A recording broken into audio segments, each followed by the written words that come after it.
માટે મારાથી મોટા પ્રમાણે કીધું છે કે જ્યારે ઇન્દ્ર સંકટ પડે ત્યારે મને યાદ કરજે. હરી આજે ઇન્દ્ર દેવ બોલાવે બ્રહ્મા દેવયા આવજો.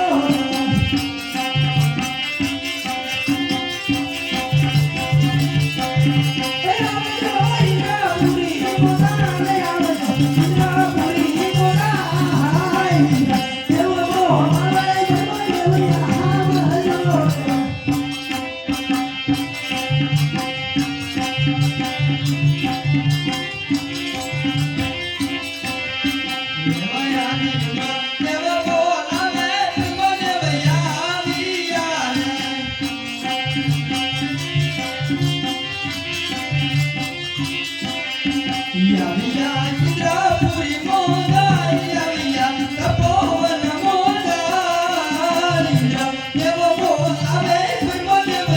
આવજો.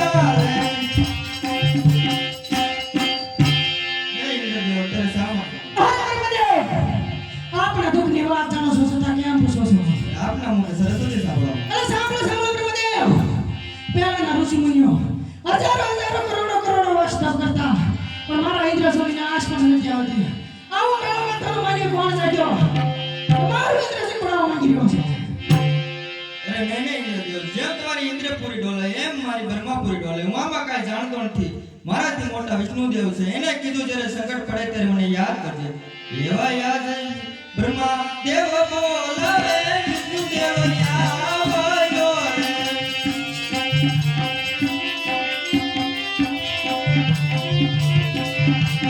આવજો ઇન્દ્રપુરી બોલાવે આવજો તપો મન મોગાલ.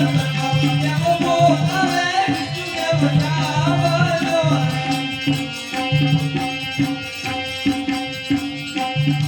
એવા યાદ બ્રહ્મા દેવ બોલાવે વિષ્ણુદેવ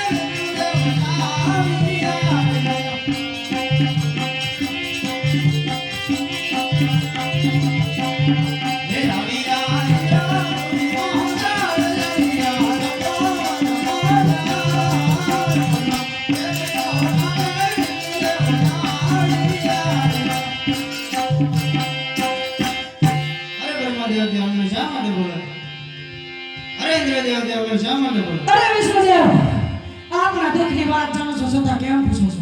મારા મુખથી સરસ્વતી સાંભળો વિષ્ણુદેવ. પહેલાના ઋષિમુનિઓ હજારો કરોડો વસ્તુ કરતા, પણ મારો ઇન્દ્ર જોઈને આંખ પાસે નથી આવતી.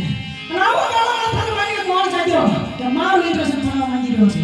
અરે ઇન્દ્રદેવ, આટલો બધો ક્રોધ કરવાની જરૂર નથી. જેમ તમારી ઇન્દ્રપુરી ડોલે છે મારી વૈકુંઠપુરી પણ ડોલે છે. માટે આમાં હું કાંઈ જાણતો નથી. મારાથી મોટા છે એને કીધું હતું કે જ્યારે સંકટ પડે ત્યારે મને યાદ કરજો.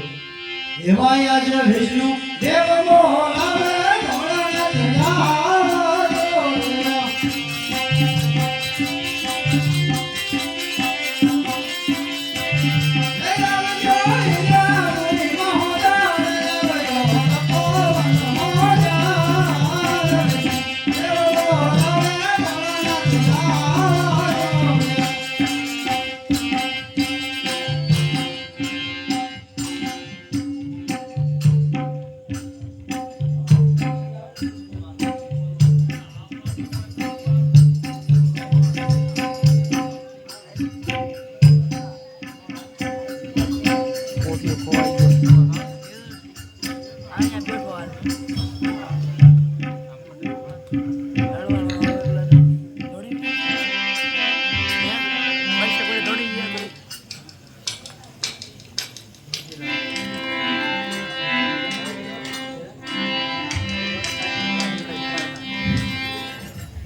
આ કોઈના આપણા દુઃખની વાત જાણો છો છતાં કેમ પૂછો છો? તમારા મુખે સરસ્વતી સાંભળો. અરે સાંભળો સાંભળો ભોળાનાથ. પહેલાના ઋષિમુનિઓ હજારો હજારો કરોડો કરોડો વર્ષ તપ કરતા પણ મારા ઇન્દ્રસુની નાશ પણ નથી આવતી. અને આવો કાળમાં તને મને કોણ જાગ્યો કે મારું ઇન્દ્રસુન પડાવ થઈ ગયો છે? અરે નહીં નથી. એ તો મારો લાડીલાનો પ્રેમીનો ભક્ત પ્રાપ્ત પુત્રનો વરદાન મેળવવા આવ્યો છે. જેમ જેમ તમારું મંદિર ડોલે છે, તમારું કૈલાસમાં